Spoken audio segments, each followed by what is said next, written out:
উপদেষ্টার সাথে সাক্ষাৎ শেষে ক্রিকেটারদের ফেসবুক ওয়াল থেকে ভেসে আসছে বিশেষ মুহূর্ত আর বার্তা। আনন্দঘন মুহূর্ত প্রকাশ করেছে প্রায় সবাই। রাওয়ালপিন্ডিতে প্রথম টেস্ট জয়, এরপর আবারও দ্বিতীয় টেস্টেও জয়। সেই খুশিতে নাজমুল হোসেন শান্তকে ফোন করে অভিনন্দন জানিয়েছিলেন প্রধান উপদেষ্টা সে সময়। এরপর সাক্ষাতের বিষয়টিও বলেছিলেন, দেশে ফিরে সময় করে এবার সবাই একসাথে।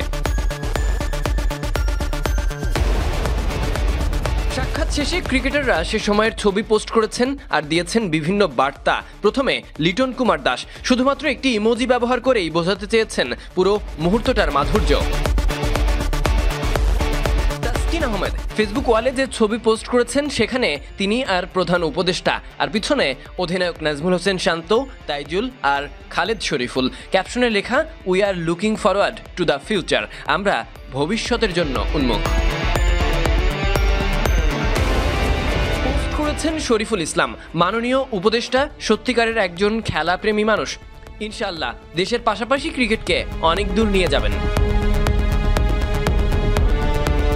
পোস্ট করেছেন সৈয়দ খালেদ আহমেদ, তিনি লিখেছেন প্রধান উপদেষ্টার সাথে। তার পোস্ট করা ছবিতে পুরো দলের প্রতিচ্ছবি ফুটে উঠেছে।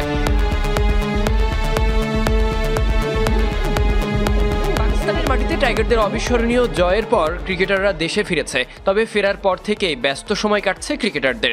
চলতি মাসেই ভারত সফরে যাবে, আর সেই মিশনকে সামনে রেখে চলছে অনুশীলন। সকালেও সেই অনুশীলন শেষে ক্রিকেটাররা বেশ তাড়াহুড়ার মধ্যেই ছিলেন।